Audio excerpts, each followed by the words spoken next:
Ada banyak tempat misterius yang hingga kini belum diketahui di mana keberadaannya, seperti 6 tempat misterius yang dikabarkan dalam Al-Quran dan sabda Rasulullah berikut ini, yang sampai saat ini masih menjadi misteri dan belum ditemukan lokasinya. Bahkan ada cukup banyak pihak yang mencoba untuk menemukannya, namun belum berhasil. Dan kabarnya, 6 tempat misterius ini menyimpan banyak rahasia yang menakjubkan. Lantas, tempat misterius apa sajakah itu? Simak video ini. Telaga Ainul Hayat.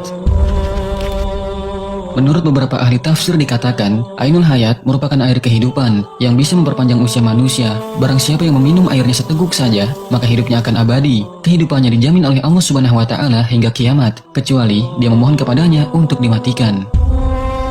Beberapa hikayat menyebutkan, ketika Allah Subhanahu wa Ta'ala menciptakan dunia, dia menurunkan beberapa tetesan air dari surga ke dunia. Salah satu tetesannya kemudian berubah menjadi Ainul Hayat atau mata air keabadian. Beberapa sumber juga menyebutkan bahwa Dajjal pernah mandi dan meminum air ini sehingga tetap hidup hingga saat ini. Tentunya tidak hanya Dajjal saja, Nabi Khidir alaihissalam juga diyakini oleh sebagian ulama masih hidup hingga saat ini, itu dikarenakan meminum air Ainul Hayat tersebut. Lalu, di mana letak Ainul Hayat ini? Beberapa pendapat mengatakan bahwa Ainul Hayat dijaga oleh Nabi Khidir alaihissalam dan berada di Pulau Bermuda yang merupakan salah satu pulau paling misterius di dunia. Oleh karena itu, beredar kabar bahwa banyak kapal dan orang hilang ketika melewati daerah tersebut karena para setan berbondong-bondong mengelilingi tempat tersebut untuk merebut Ainul Hayat. Namun sahabat beriman, tentunya hal ini hanya Allah Subhanahu wa Ta'ala sajalah yang maha mengetahuinya di mana sebenarnya Ainul Hayat ini berada. Tembok Ya'juj dan Ma'juj.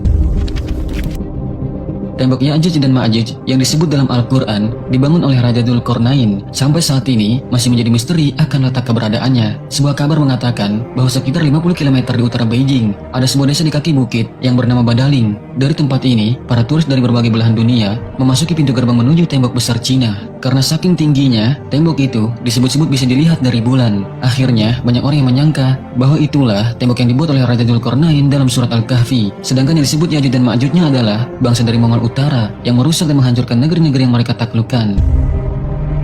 Syekh Hamdi bin Hamzah Abu Zaid, seorang penulis dan peneliti tentang tembok Dzulqarnain, meyakini bahwa tembok yang dibangun beliau adalah tembok Cina tersebut. Dia juga menyebutkan secara detail penelitian dan bukti-buktinya ke dalam bukunya. Namun sahabat beriman, jika dilihat secara fisik, terdapat perbedaan yang sangat jelas antara tembok yang dibangun oleh Raja Dzulqarnain dengan tembok raksasa Cina. Sebab tembok Cina terbuat dari susunan batu bata, sedangkan Al-Quran menyebutkan bahwa tembok Dzulqarnain terbuat dari tumpukan besi yang dicampur dengan tembaga.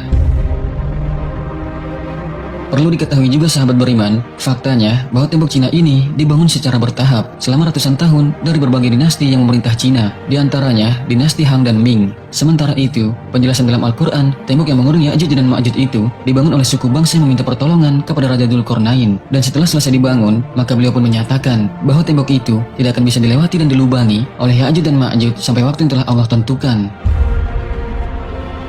Berbeda dengan penjelasan Syekh Hamdi bin Hamzah Abdul Zaid Abdullah Yusuf Ali dalam tafsir The Holy Quran yang ditulis di Uzbekistan, tepatnya di distrik Hisar, sekitar 240 km di sebelah tenggara Bukhara. Ada celah sempit di antara gunung-gunung batu, letaknya di jalur utama antara Turkistan ke India.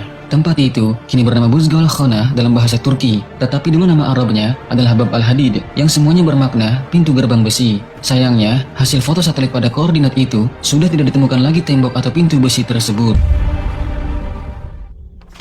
Pulau Dajjal dikurung. Dajjal diyakini sebagai salah satu makhluk penanda akhir zaman. Sampai sekarang, keberadaan makhluk tersebut pun masih banyak dipertanyakan. Banyak yang menyebutkan bahwa Dajjal saat ini masih dikurung di sebuah pulau dan akan keluar begitu akhir zaman sudah dekat. Namun di mana letak Dajjal dikurung, maka tidak ada yang tahu dengan pasti karena begitu minimnya informasi.